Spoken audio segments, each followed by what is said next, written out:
firm's boundaries? This is the second question of this chapter. जब भी हम firm boundaries की बात करते हैं, they are basically, it means that we are basically talking about two things, horizontal and vertical. पहले समझ लो, फिर हम लोग पीपीटी भी गो थ्रू कर लेंगे. जब भी हम बोलते हैं कि हॉरिजॉन्टली फर्म की बाउंड्रीज क्या है, हॉरिजॉन्टली फर्म का साइज क्या है, उसमें हमारी दो चीजें इंक्लूड होती हैं. वन इज कि हम कितने प्रोडक्ट्स को सेल कर रहे हैं, कितने प्रोडक्ट्स प्रोड्यूस कर रहे हैं अगर एक प्रोड्यूसिंग फर्म है तो, और उनकी कितनी क्वांटिटी में हम उनका प्रोडक्शन कर रहे हैं. फॉर एग्जाम्पल, हम पार्ले का इंडस्ट्रियल ट्रिप हमने किया था, वहां पे हमने देखा था कि Parle as an industry is producing variety of products. Say it is producing biscuits also, cookies also, cake also, chips also. So there are varieties of products. तो ये जो हॉरिजॉन्टल एक्सपेंशन है कि हम कितने प्रोडक्ट्स को प्रोड्यूस कर रहे हैं और कितनी क्वांटिटी में प्रोड्यूस कर रहे हैं, उसको बोला जाता है horizontal boundary of the firm. तो इसके अंदर हमें what determines the firms boundaries, इसके अंदर हमें सबसे पहले देखना है कि हमारा हॉरिजॉन्टल एक्सटेंशन किस चीज पे डिपेंड करता है. आई होप आपको हॉरिजॉन्टल बाउंड्री का मतलब समझ आ गया होगा. Next is, second part is vertical integration. Vertical integration is, हमने देखा था पार्ले की फैक्ट्री में दैट प्रोडक्ट्स वो getting made via machines and thereafter they were getting packed. पर हमने ये नहीं देखा था कि एक्चुअली जो उनका व्हीट फ्लावर है या कोई भी और तरह का मैदा है या कोई और जो इंग्रेडिएंट वो यूज कर रहे हैं, शुगर यूज कर रहे हैं, चॉकलेट यूज कर रहे हैं, मसाले यूज कर रहे हैं, वो एक्चुअली कहाँ से आ रहे हैं, उनका मिक्सिंग का प्रोसीजर कहाँ पे है. We did not see that. तो जब हम वर्टिकल इंटीग्रेशन की बात करते हैं, हम एक्चुअली प्रोडक्शन स्टेजेस के बारे में बात कर रहे होते हैं कि हमारे मसाले, अगर हम सोलली पार्ले इंडस्ट्री के को व्यू में रखते हुए अभी डिस्कशन करें, तो पार्ले केस में उनके फॉर एग्जांपल पोटैटो का क्वालिटी क्या है, कहाँ से आता है, उनका व्हीट फ्लावर का क्वालिटी का क्या है, कहाँ से आता है, अगेन उनके मसाले कहाँ पे प्रोड्यूस किए जाते हैं, कहाँ पे मिक्स किए जाते हैं. क्योंकि जो हमको पार्ले ने डिस्प्ले किया था, if some of you company does, तो उन्होंने सिर्फ ये डिस्प्ले किया था कि कैसे पैकेजिंग हो रही है मेजरली, या हमने एक दो मशीन्स देखे थे कि कैसे वो कन्वर्ट कर रहे हैं for the production of biscuits and thereafter उनका फाइनल पैकेजिंग कैसे हो रहा है, चिप्स का पैकेजिंग कैसे हो रहा है. बट जो हमारी वर्टिकल स्टेजेस होती हैं, वैसे सपोज हमने व्हीट लिया, व्हीट के बाद हमने उसको कन्वर्ट किया, फ्लावर में कन्वर्ट किया, उसके बाद हमने उसके अंदर मसाले मिक्स किए, मसाले भी हमने कहीं से लिए हैं. तो ये जो हमारे step by step procedure of production होता है, इसको हम बोलते हैं वर्टिकल इंटीग्रेशन. अगर हम ये बोलें कि सपोज जो व्हीट कन्वर्जन इनटू फ्लावर है वो भी पार्ले खुद कर रही है, उसने एक कंपनी के साथ अपना कॉन्ट्रैक्ट कर लिया है, तो हम बोलेंगे वो वर्टिकल इंटीग्रेशन किया है उन्होंने, कि अपनी प्रोडक्शन स्टेजेस के साथ या तो ऊपर या फिर नीचे अपवर्ड इंटीग्रेशन और डाउनवर्ड वर्टिकल इंटीग्रेशन किया है for the stages of production. ये भी बहुत सारे रीजंस की वजह से किया जाता है, but we need to understand कि क्यों करते हैं. अगर हम लोग किसी भी तरह के कॉन्ट्रैक्ट में नहीं जा रहे हैं, वर्टिकल इंटीग्रेशन नहीं कर रहे हैं, या तो ऊपर वाली प्रोडक्शन स्टेज में या फिर नीचे वाली प्रोडक्शन स्टेज में, तो उसको बोला जाता है वर्टिकली सेपरेटेड, कि हम लोग अपनी नॉर्मल डीलिंग्स कर रहे हैं but the companies are vertically separated.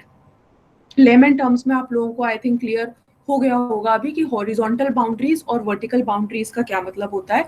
So in this section of this chapter we are going to determine कि हमारी हॉरिजॉन्टल बाउंड्रीज डिपेंड किन चीजों पे करती है. मतलब हम एक प्रोडक्ट का कितना क्वांटिटी प्रोड्यूस कर रहे हैं और कितने टाइप के प्रोडक्ट्स प्रोड्यूस कर रहे हैं, वो किन चीजों पे डिपेंड करता है. और वर्टिकल इंटीग्रेशन मतलब हम लोग कितनी प्रोडक्शन प्रोसेस, कितने स्टेप्स ऑफ प्रोडक्शन प्रोसेस अपने आप अपनी फॉर्म में कर पा रहे हैं, उसे बोलते हैं vertical boundaries.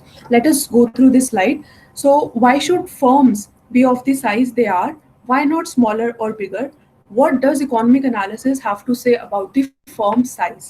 Now, it may be very useful to divide the above question into two questions further. That is, what determines the horizontal extension of the firm and what determines the degree of vertical integration. When we talk about horizontal extension, we are basically saying how much of a given product a firm produces, different types or varieties of product a firm produces. Then second question deals with the vertical integration. It says how many stages of production process takes place within the firm. This basically is the decision regarding to produce the inputs or to buy the inputs from the markets. अगर हम बोल रहे हैं हम inputs को खुद produce कर रहे हैं, that is termed as vertical integration. अगर हम बोल रहे हैं हम market से उस चीज को produce कर रहे हैं, that is termed as vertical separation. Horizontal extension, vertical integration, vertical separation, ये तीन टर्म सबको क्लियर हैं? Please message in chat, then will move on to the next slide. Others also please reply. There are 21 students excluding me. Okay.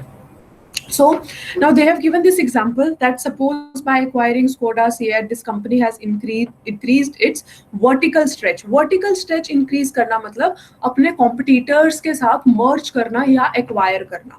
तो जो mergers या acquisitions होते हैं अगर हमारे competitor firms के साथ हो रहे हैं, not कि हम अपनी अगर production stage में lower production unit के साथ कर रहे हैं. For example कि अगर ये company जो है ये अगर tire manufacturer के साथ उसको एक्वायर कर लेती है या उसके साथ मर्जर कर लेती है तो उसको बोला जाएगा वर्टिकल इंटीग्रेशन. पर अगर अपने कॉम्पिटिटर के साथ कर रहे हैं तो उसको बोला जाता है हॉरिजॉन्टल एक्सटेंशन. फॉर एग्जांपल कल को अगर लेज जो है वो एक्वायर कर लेता है पार्ले चिप्स प्रोडक्ट्स को तो उसको बोला जाएगा कि लेज ने अपने आप को हॉरिजॉन्टली एक्सटेंड किया है. सो this is an example of horizontal extension and vertical integration. Now coming solely over the vertical extension of the firm. See, horizontal extension of the firm. Again, we'll read the slides, but please first understand. Horizontal extension of the firms, majorly हमारी costs. Yeah. Ma'am, please vertical extension for first example of this. Vertical का? Yes, ma'am. Okay. We are saying that this company, how do you pronounce it? Volkswagen. This company has acquired Skoda and Seat. So अगर इन्होंने अपनी competitor firms को acquire किया है, competitor firms मतलब ये उन्हीं टाइप के प्रोडक्ट्स के साथ डील कर रही हैं तो उसको बोला जाएगा हॉरिजॉन्टल एक्सटेंशन. पर अगर ये एक से ऑटोमोबाइल प्रोड्यूसर है और इसने टायर मैन्युफैक्चरर को एक्वायर कर लिया है जहां से ये अपने टायर्स को परचेज करते थे उस कंपनी को ही इन्होंने एक्वायर कर लिया है तो उसको बोला जाएगा vertical integration. Basically we after doing this vertical integration we will start producing our tires, our inputs ourselves. Okay. So next is horizontal extension of the firm. Horizontally हम कितना एक्सटेंड करें. सी अगर किसी भी कंपनी का बहुत अच्छा प्रॉफिट हो रहा है तो वो कोशिश करेगा कि अपने आउटपुट को और इंक्रीज करने की. हमने इकोनॉमीज ऑफ स्केल और diseconomies of scale discuss किया था मैक्रो इकोनॉमिक्स में.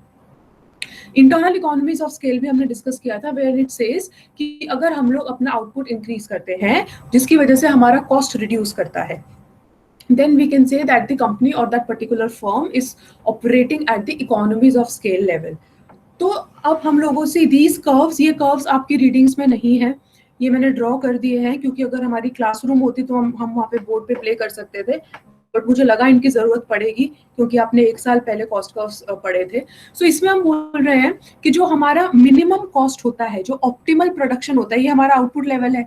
So this minimum is over here, से दिस इज व्हाट 10 यूनिट्स. अब अगर कोई भी फर्म इस आउटपुट से ज्यादा प्रोड्यूस करती है, इस रेंज में प्रोड्यूस करती है, विच मीन्स कि वो अपना एफिशिएंट लेवल पे प्रोडक्शन नहीं कर रही है, तो any firm larger than this particular firm which is doing the output at 10 units, it is not at the efficient level of production. On the other hand, अगर कोई एक छोटी फर्म है जो इससे कम आउटपुट प्रोड्यूस कर रही है तो उसके पास अभी इकोनॉमीज ऑफ स्केल अचीव करने का पूरा स्कोप है पर वो उसको प्रॉपर्ली यूटिलाइज नहीं कर रही है, अपने इनपुट्स को प्रॉपर्ली यूटिलाइज नहीं कर रही है. So we say that the horizontal size of the firm is largely determined by the costs. हम लोगों ने माइक्रो इकोनॉमिक्स में यू शेप कॉस्ट कर्व्स पढ़े हैं जिसके अंदर ये होता है कि पिन पॉइंटिंग हमारे पास एक आउटपुट लेवल डिटरमिन हो जाता है.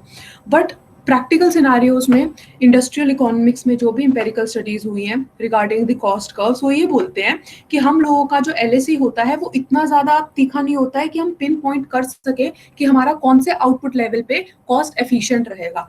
Instead the LAC is actually a saucer shaped LAC. मतलब हमारा एक रेंज ऑफ आउटपुट होता है से 10 to 20, एक रेंज ऑफ आउटपुट होता है जहां पे एफिशिएंट प्रोडक्शन होएगा. So here we are discussing about costs. इस slide में cost का discussion ही है. I'll just go through this slide and then we can have your doubts. So the horizontal size of the firm is largely determined by the costs. If average cost is U-shaped and there is free entry into the industry, a free entry into the industry happens in the competitive market or maybe a monopolistic market, then firms tend to produce at the level where average cost is minimized, and average cost is minimized at this point. For example, there is an optimal size for a cement plant that minimizes its cost. Plants of much smaller size कौन से, जो हमारे यहाँ पे left hand side produce कर रहे हैं, और much larger size जो हमारा right hand side पे प्रोड्यूस कर रहे हैं, would probably incur a higher average cost and be unable to survive for very long.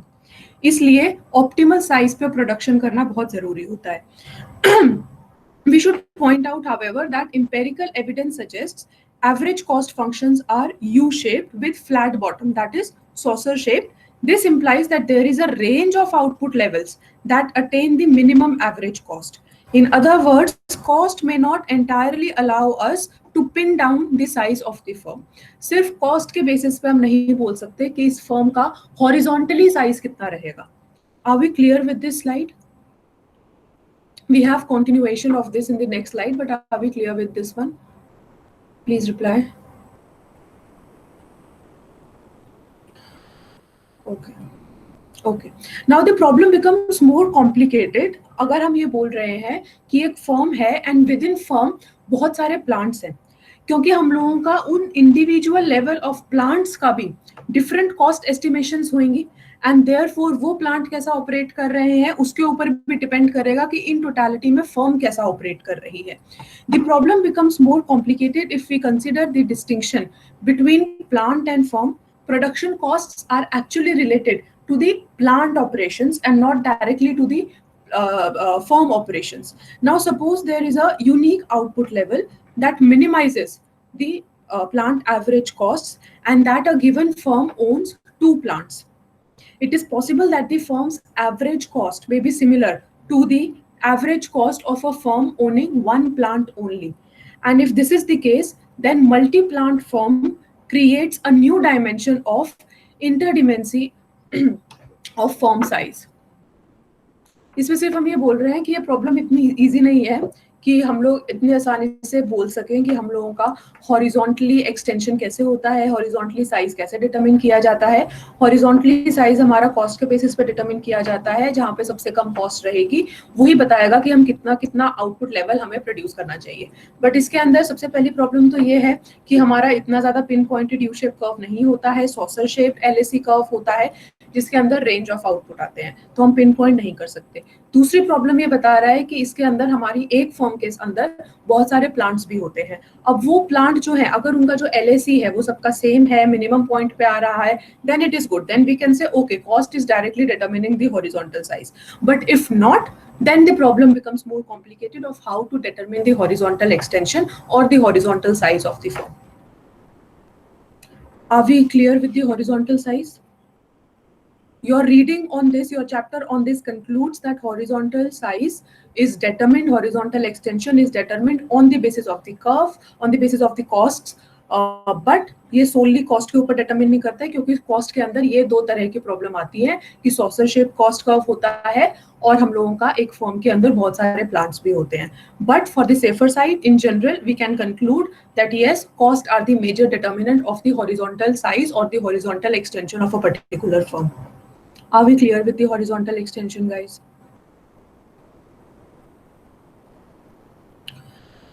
The others also, same group भी reply करता है हर बार. I want everybody to participate, please. Yes. Okay. Next we have vertical boundaries of the firm. Vertical boundaries हम discuss कर चुके हैं क्या होता है. It is the firm's decision regarding whether to make their inputs or to buy their inputs. कोई भी firm production activity में इन्वॉल्व होती है. अभी हमने कार का एग्जांपल डिस्कस किया था, तो उसको अपना बहुत सारे प्रोडक्शन फेजेस होते हैं. फॉर एग्जांपल उनको टायर्स कहाँ से परचेज करने हैं, इंजन कहाँ से परचेज करना है, दूसरे मेटल प्रोडक्ट्स कहाँ से परचेज करने हैं. And now with so much of customization all the firms are trying to get specific assets, मतलब जो सिर्फ उन्हीं के मॉडल के हिसाब से सूट करे. फॉर एग्जांपल आईफोन भी कहीं पे उसके पार्ट्स कहीं बनते हैं, असेंबल कहीं और होता है, एंड वेरियस अदर एस्पेक्ट्स. तो ये जो हर प्रोडक्शन प्रोसेस में जो ये माइक्रो डिसीजंस लेने पड़ते हैं at every step of the production, ये इन टुगेदर डिटरमिन करते हैं कि वर्टिकल बाउंड्रीज एक फर्म की क्या होंगी. So basically when a firm is investing for the to have say more opportunity or to have the incentives if it is producing its inputs on its own, that determines the vertical boundaries of the firm. जो firm की expectations होती हैं कि अगर हम लोग vertically integrate करेंगे, अगर हम लोग अपना acquisition करेंगे vertical integration के लिए, तो जितना हम लोग invest करेंगे, क्या उतना ही हम लोगों को फायदा होगा, क्या उतना ही हम लोगों को incentives मिलेंगे या नहीं मिलेंगे. ये decision firm को हर प्रोडक्शन प्रोसेस, हर प्रोडक्शन स्टेप में लेना पड़ता है. और जब हम इसको क्लब करके देखते हैं, देन वी से कि हमारी वर्टिकल बाउंड्रीज एक फर्म की कितनी है. Now we'll just go through this slide.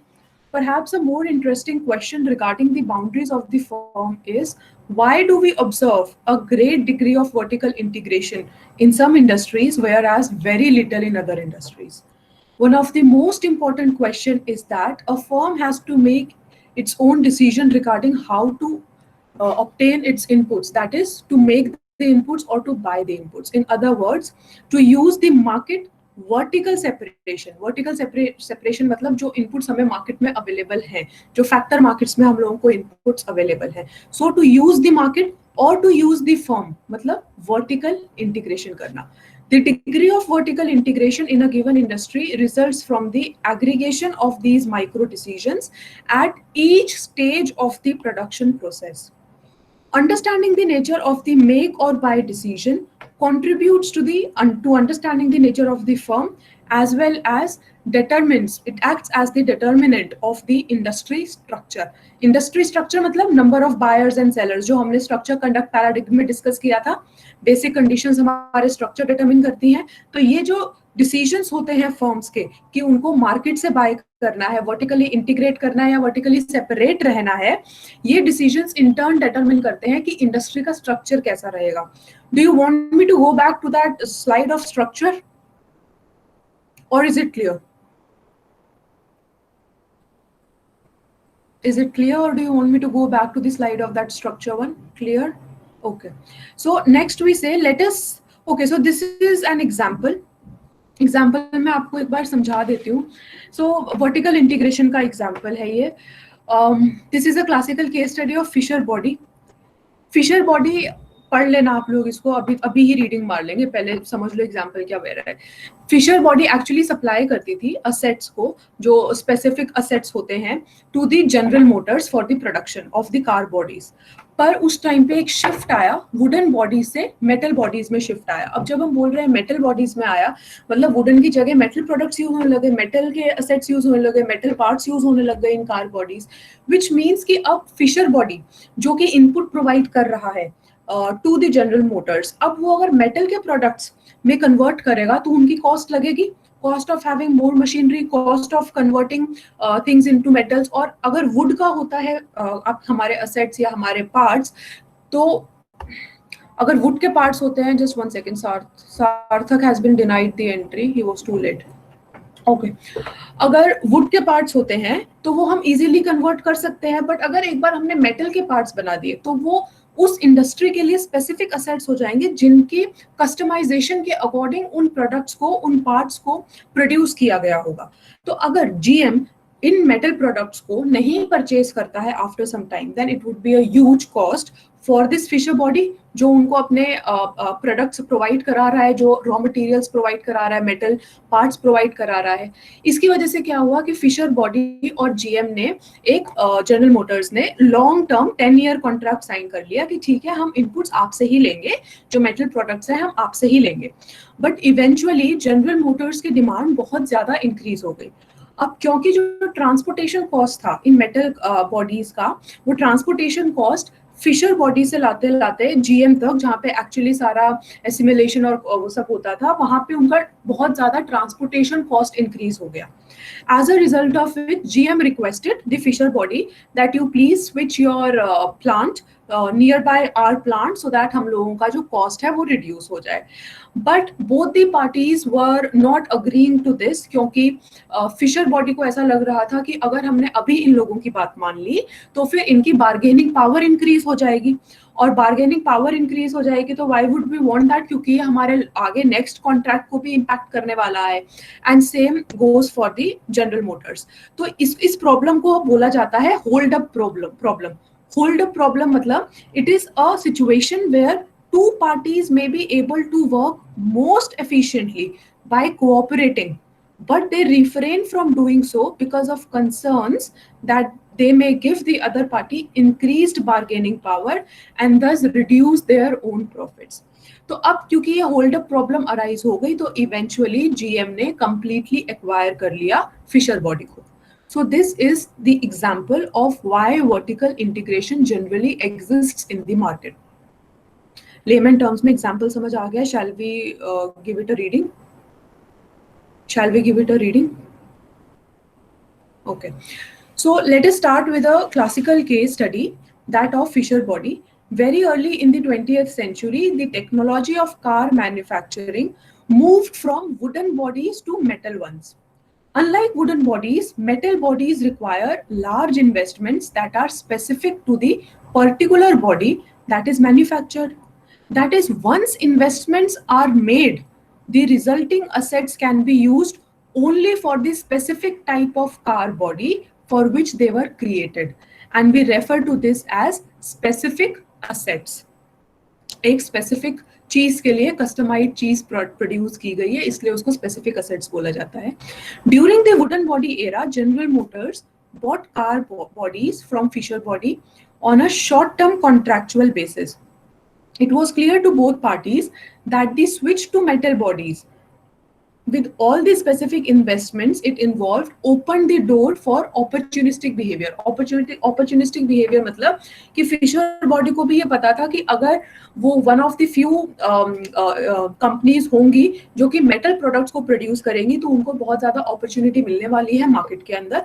और जनरल मोटर्स को भी पता था कि अगर again one of the few car making industries होगी जो कि मेटल प्रोडक्ट्स के साथ कार को सप्लाई करेगी, जिसकी वजह से कार्स की ड्यूरेबिलिटी इंक्रीज होएगी एंड वेरियस अदर फैक्टर्स, तो दोनों फॉर्म्स के लिए बहुत ही ज्यादा अपॉर्चुनिटी क्रिएट करने वाली चीज है ये, the shift from the wood to the metal bodies. Now, once Fisher body invested in machinery for producing GM bodies, it would have a high cost of switching to a different car manufacturer. मतलब अगर एक बार Fisher body ने अपना machinery develop कर ली according to the requirement of the General Motor bodies, it would have a high cost कि वो किसी और को वो मेटल प्रोडक्ट सेल कर सके क्योंकि उनका कस्टमाइजेशन अलग होगा. Okay, how many of you a company does to Bhopal में कितने लोग गए थे?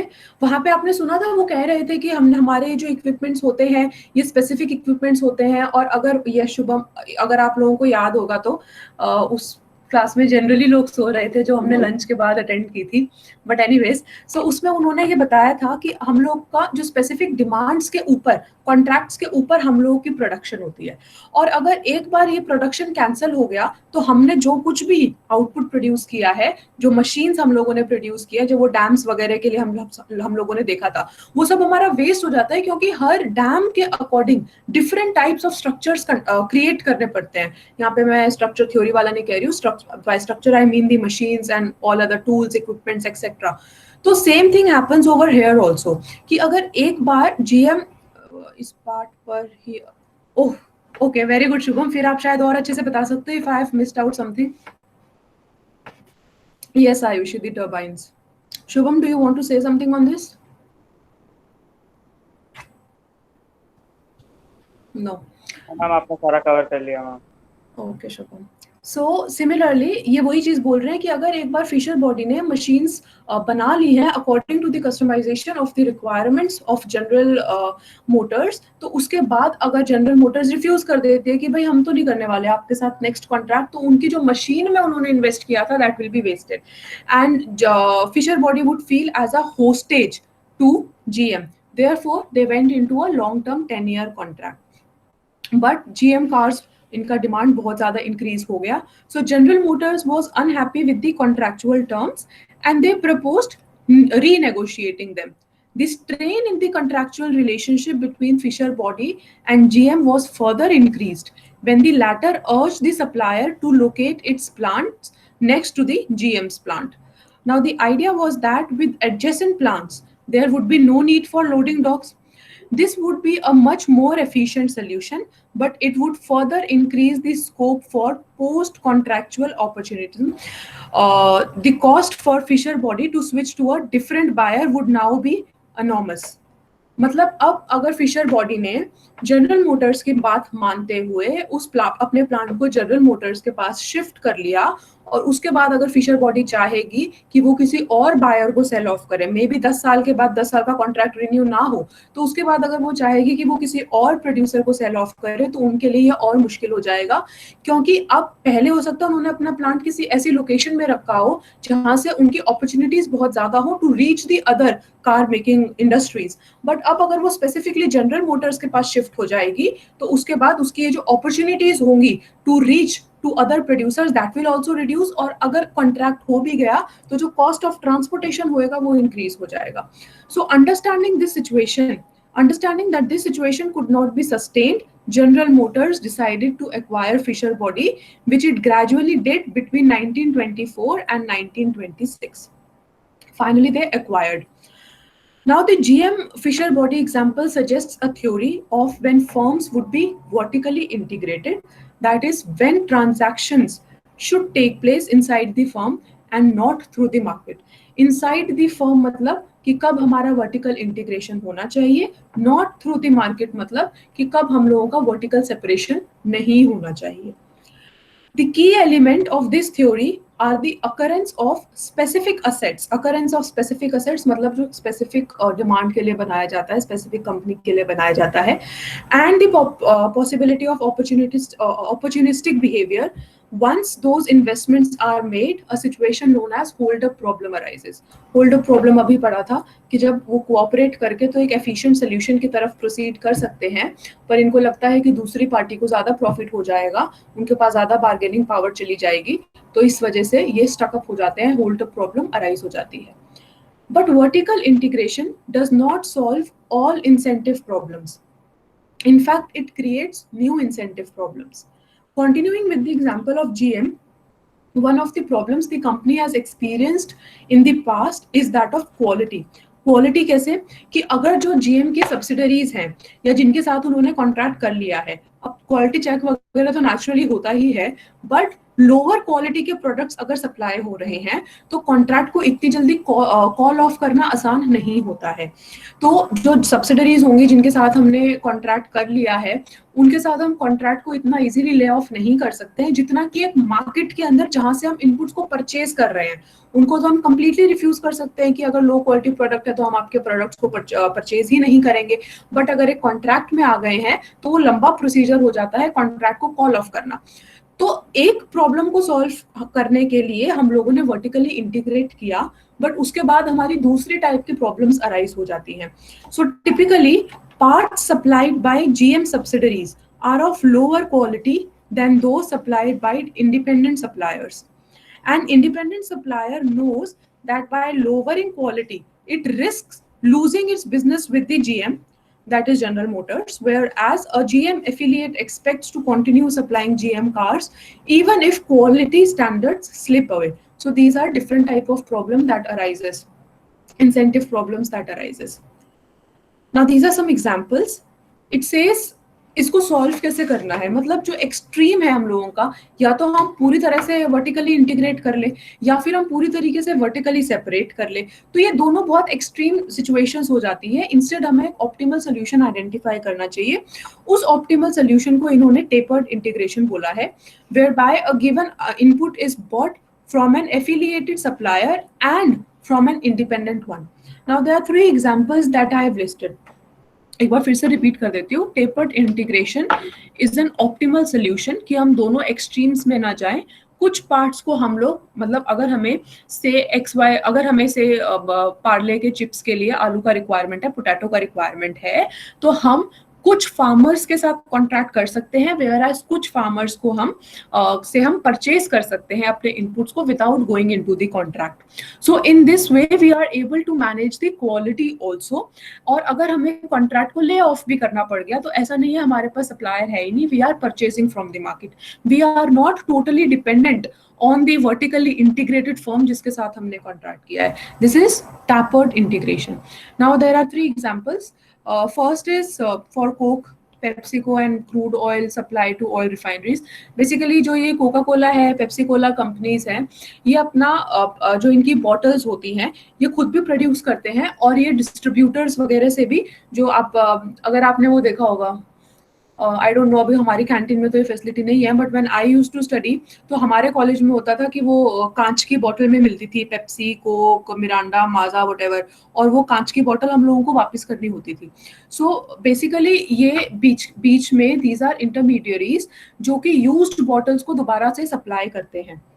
There is a whole long chain associated with it. Anybody would want to, yes Shubham. वो अभी भी मिलती है हम कैंटीन में.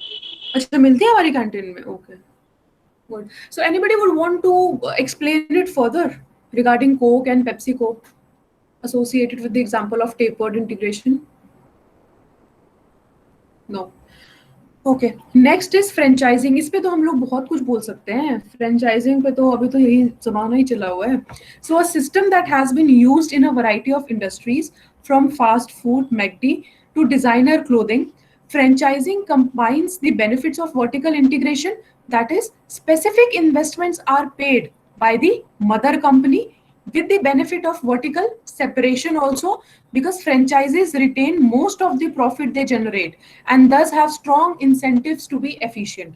जो बेसिक कुछ इन्वेस्टमेंट होती है वो मदर कंपनी करती है, बट इसका ये मतलब नहीं है कि अगर बेनिफिट नहीं हुआ तो सिर्फ मदर कंपनी को नुकसान होएगा. जिसने फ्रेंचाइजी ली हुई है दैट माइट क्लोज डाउन, क्योंकि जो मैक्सिमम बेनिफिट भी डिराइव करते हैं वो ये फ्रेंचाइजिंग कंपनीज ही डिराइव करती हैं. Now these are certain cases where in आप अपनी केस स्टडीज को प्रेजेंट कर सकते हो for the industrial economics presentation. You can find out which are these companies, what is their ratio, कैसे अगर से मदर कंपनी को ऐसा रियलाइज हुआ कि वो अच्छे से परफॉर्म नहीं कर रही है फ्रेंचाइजिंग, तो कैसे मदर कंपनी ने अपना इन्वेस्टमेंट को रिड्यूस किया, कौन सी पॉलिसीज चेंज की, ज्यादा प्रॉफिट्स का लालच दिया to the franchising company. So what all policies have been undertaken so that this tapered और intermediate system, so that we can avoid the two opposite extremes, can actually work. And third, Japanese system of supplier contracting corresponds to an intermediate solution.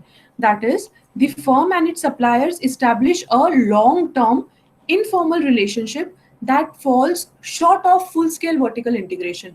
मतलब ये proper full vertical integration नहीं होता है, but it goes a long way toward providing suppliers with the right incentives to invest in assets specific to the relationship with their customers. कि हम जिनके साथ vertical integrate कर रहे हैं उनको भी कुछ बेनिफिट होना चाहिए, उनको भी नजर आना चाहिए कि अगर हम एफिशिएंटली फंक्शन करते हैं तो हमारे इंसेंटिव्स इंक्रीज करेंगे. So this is how vertical integration needs to be work. So this is the last slide for today. In other words, the definition of the boundaries of the firms, which boundaries? Horizontal boundaries and vertical boundaries. Oh, is this slide clear? I've switched on to the other one. Is this slide clear that we discussed? Guys, is it clear? Please reply.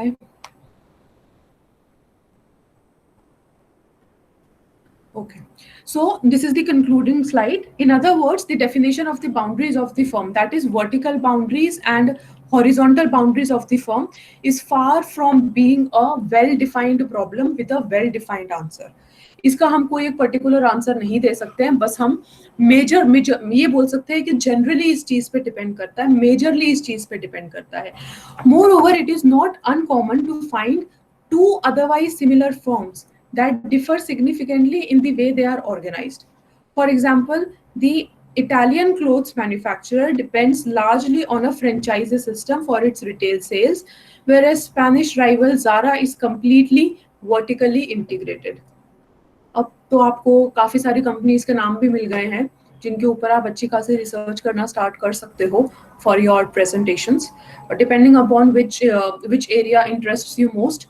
क्योंकि industrial economics के अंदर जो topics हैं वो आपका सिर्फ food associated, drinks associated या आपके सिर्फ क्लोथिंग एसोसिएटेड नहीं है, फाइनेंस एसोसिएटेड नहीं है. It is associated with every type of industry that we come across. Now, examples like this suggest that there may be other determinants of firm structure, again firm structure, that lead some firms to choose differently from others. Although the problem of firm organization are extremely complex, both in theory and in practice, but we can summarize that A, the horizontal boundaries of the firm are largely determined by the cost considerations. Cost के ऊपर depend करता है, LSC के ऊपर depend करता है, पर उसके दो ड्रॉबैक्स हमने पढ़े कि सॉसर शेप्ड एलएससी भी हो सकता है एंड एक फर्म के बहुत ज्यादा प्लांट्स भी हो सकते हैं, तो उस केस में ये प्रॉब्लम और कॉम्प्लेक्स हो जाती है. Second, vertical boundaries result from the balance between investment incentives. कहाँ पे इन्वेस्टमेंट इंसेंटिव्स? जहाँ पे हम वर्टिकल इंटीग्रेट कर रहे हैं, जिस स्टेप ऑफ प्रोडक्शन के साथ हम वर्टिकल इंटीग्रेट कर रहे हैं. एंड परफॉर्मेंस इंसेंटिव्स, एक बार हमने इन्वेस्टमेंट कर दिया तो उसके बाद हम वहां से क्या बेनिफिट डिराइव कर पाएंगे. अगेन स्ट्रक्चर, कंडक्ट, परफॉर्मेंस, तो हमारा स्ट्रक्चर चेंज हो जाता है जिसकी वजह से हमारे परफॉर्मेंस चेंज होते हैं. परफॉर्मेंस में हमारा profit is one of the major factor and efficiency is the other factor. तो जब हम इन्वेस्टमेंट कर रहे हैं, वर्टिकली इंटीग्रेट कर रहे हैं, तो वहां से हम किस टाइप का परफॉर्मेंस एक्सपेक्ट कर रहे हैं, so that will determine what are the vertical boundaries of the firm. Are we clear with this slide? Are we clear with this topic? What is horizontal integration? What is vertical integration? किन चीजों पे depend करता है, क्या loop holes होते हैं, and the few examples that we have discussed. Okay. Next is why are firms different? मैं ये भी स्टार्ट तो कर दूंगी बट ये खत्म नहीं हो पाएगा, इसके अंदर भी हमारे एग्जाम्पल्स हैं, so I will start this tomorrow. I'm stopping the recording over here. In case if you have any doubts, you may please ask.